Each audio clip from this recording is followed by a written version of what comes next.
I'm at a foreclosure auction in Massachusetts that I might be able to buy in 2025 for the price of something back in 20 years ago. I mean, who knows, right? I mean, because auctions, it's like going into a time machine.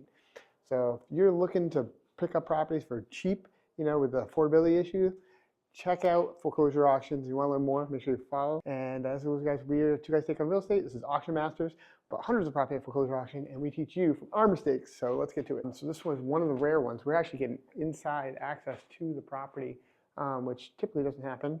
Most auctions are sight unseen. You kind of have to make a lot of, just maybe you can walk it outside a little bit, but you don't get a lot of access. And so now I'm going to be able to take more of a tour of this property, and you with me so that we can see what we got and hopefully come up with a great big number. We got here the garage, got a single bay. There's something about an apartment on the other side, or one bedroom. Let's see. You can see also over there. I'm going to go through another door over there. So two bay garage here. We got a nice fireplace, skylight. I mean, looks in good shape. Heat is on. We got forced air, repainting, updating fixtures. So let's go. We got hardwood floors right here.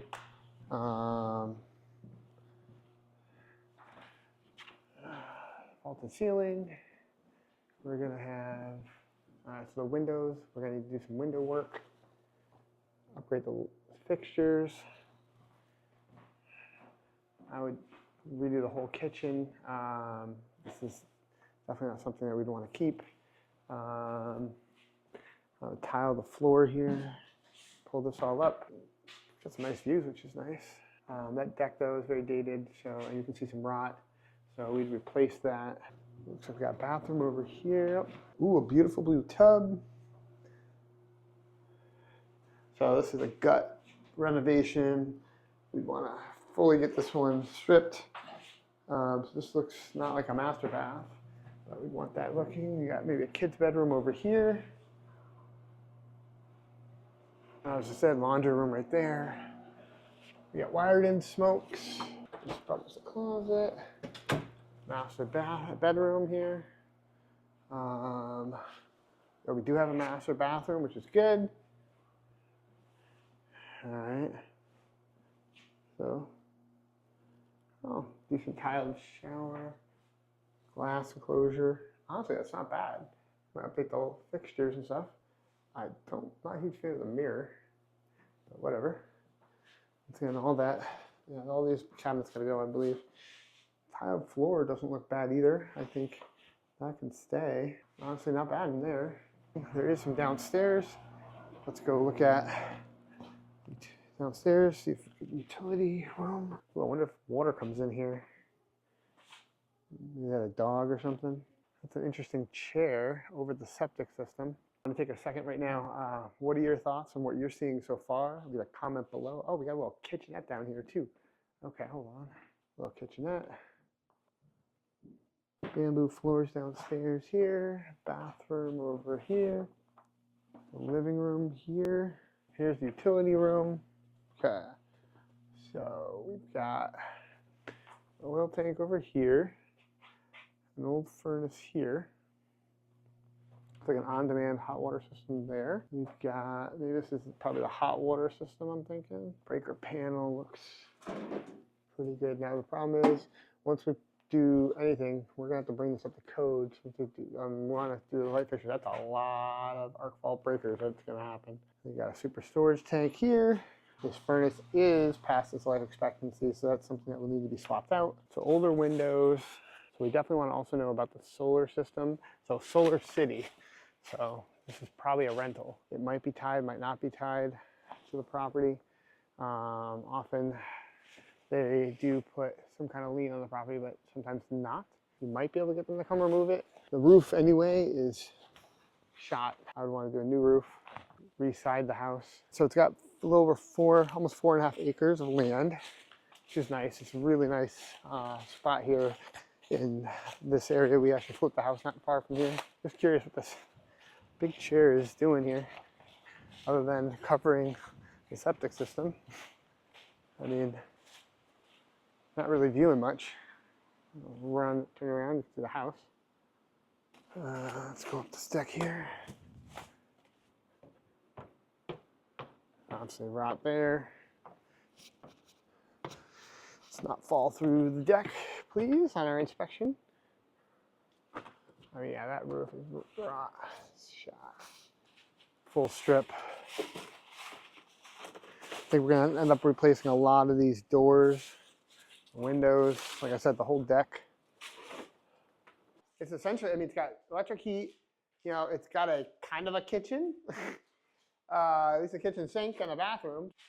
I don't think there's a separate meter, but like, and then there's, in the basement, there's a 1-bedroom with a kitchen. I mean, you can easily do an ADU. That would be allowed now, but like, or you would literally just make this really a separate unit, have a little income here as like an ADU, and then the basement combine it with the main unit, because you got that stairwell going on anyway. A little update, so it looks like there's a Title V done on this, which is pretty good. We've got about $2,000 in back taxes because there are 2 lots. So about $1,500 on one lot and then $500 on the other. We got a multi-unit situation here, but not legally. So I think we need to combine the finished unit with the main unit and then just have a little efficiency unit there. I think that would be the only thing that would be allowed.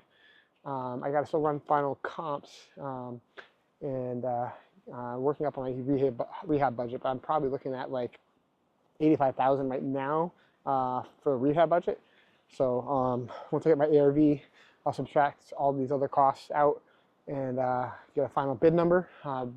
Still got about an hour before the auction, which is pretty cool. So I got plenty of time. A few other bidders have shown up. So got a little more competition than I'd like, but I'm thinking, you know, this is probably gonna go pretty cheap. It is a local bank, and often local banks don't want to hold on to these things. They're looking to get in and out. So I did talk with the banker a little bit too. Maybe we can pick up some notes, who knows? Yeah, so that's what we got right now. Half an hour before the auction, I want to give you a little update. So I did finalize numbers, walked through the property a little bit more, and we're looking at really a rehab budget of $150,000. I still have to finish my ARV to get my final bid number, but I mean, this is a pretty big project. We got roof, kitchen, baths, we've got siding, windows, doors, septic system looks pretty good. We got to remove a unit down in the basement. There's the decking, all that kind of stuff. So pretty decent size, stuff to get done. There's quite a few more bidders, so I'm thinking, what's happened now, you're going to probably have, a bidding war, I think, on this one. But it's par for the course. You never know, and that's why we show up to all of our auctions. But one thing I was talking to one person who was talking about, oh, don't even pull permits, because hey, it's back, hidden here. But I think that's a very bad idea. I know what you leave a comment below. Do you think that's a bad idea? Because I think so. One thing I'm finding in towns, especially, and it's just better to pull permits anyway. You're paying a little bit. Maybe you have to do a few code upgrades that you wouldn't normally. But what's happening is I'm finding more and more towns are actually looking at properties that are listed, and let's just say it says new roof. Well, they check their database. They never pull a permit there, and then they're going to come back. Or hey, I put a brand new boiler in, stuff like that. They don't see a permit for that. So I'd rather not have to, beg for forgiveness. Just pull it right now. Hey, bring the building inspector in from the beginning. Tell him, look what you're doing, see what he wants pulled, and it's better to do it that way. Do it on the up and up. You might have a few upgrades here and there, but if they catch you doing anything wrong, they might make you do a lot more if you just, were open and honest with them right from the beginning and just pull the permits. Just do it. All right, that being said, I bid how many dollars? How about 250,000? Now 300, even my 300, that 350 where? 350, yes or no? 350, 350, 350 I got. No, I tried, 355, now 356, sir. I got 355 and then 356, yes or no? 356, 357, 357. 357, 358, 357 going once, 357 going twice. Final call. Property is sold for $357,000. That went way over the number that we were going to bid. I did have an ARV of about 600, and I was kind of trying to be conservative. Basically, with $150,000 or so rehab budget and closing costs, holding costs, stuff like that, I think that was going to be tight.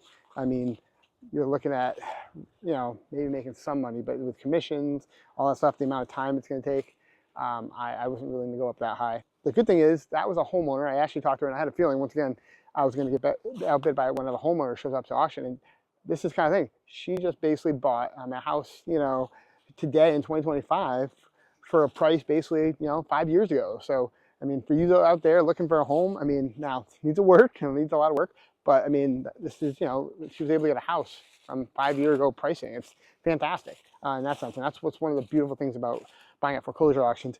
You can get houses from 20 years ago pricing. It's insane.